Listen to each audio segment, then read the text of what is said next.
4 दिवसापूर्वी मुकुंदनगर येथे जे प्रकरण घडलेले आहे. धीरज परदेशी नावाचा युवक हा ऑन ड्युटी कामावर असताना 15 जणांनी जो त्यांच्यावरती हल्ला केलेला आहे. तर ते असे अतिशय निंदनीय आहेत. आणि या ज्या हल्ल्यातील आहेत हैदराबाद फोर्स पोलिसांनी याच्यामध्ये मुस्ताक सय्यद, अ, अ, अजून युनुस शेख, अ, सय्यद काय मुस्तक सय्यद नावाचे असे 4 जण त्यांनी अटक केलेले आहेत. याच्यामध्ये जे एकूण 15 पैकी 4 जण अटक आहेत.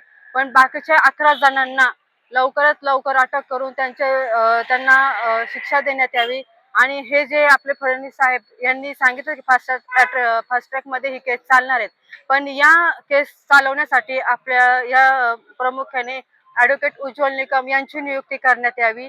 तसेच जी आज धीरज परदेशी हा 22 वर्ष युवक जो मृत पावलेला आहे, याची जी पत्नी आहे आणि तिचं वय पण एवढं नाही की 19 वर्षाची आहे. पण एवढ्या छोट्या वयात तिने पण आज जे सगळ्या सकल हिंदू समाजासमोर आज ठामपणे आपल्या मृत पावलेल्या नवऱ्याच्या न्यायासाठी जी उभी राहिलेली आहे, तिचंही खरं कौतुक करावंसं वाटतंय मला.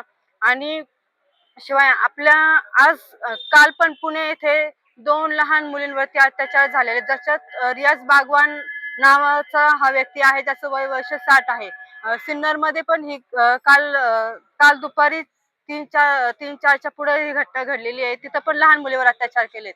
असे जे ह्या हिरव्या पिवळ्या वळीकडून जे घटनेचं जे हे चाललेलं आहे ठिकठिकाणी भारतामध्ये, ते अशी अतिशय निंदनीय आहे. आणि अहिंसो परम धर्म असला तरी पण आम्ही हिंदू धर्मासाठी लढतोय, हिंदू धर्मासाठी मरणार आणि वेळ पडेल तर हिंदू धर्मासाठी आम्ही हत्यारे सुद्धा उचलणार.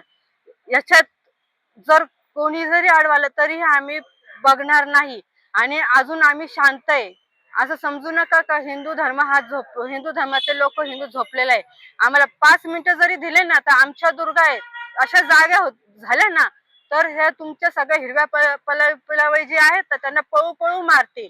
आणि हे जे मुस्ताक सय्यद, मेहरम सय्यद, जे आहेत युनुस शेख, असे जे 4 तर पकडलेलेच आहे. आणि अजून जे बाकीचे 11 जण आहेत त्यांनाही लवकरात लवकर अटक करून त्यांना शिक्षा करण्यात यावी, अशी मी आदरणीय फडणवीस साहेबांना विनंती करते. आणि याच्यामध्ये ॲडव्होकेट उज्ज्वल निकम हे सरकारी वकील म्हणून यांची नियुक्ती करण्यात यावी, अशी मी विनंती करते.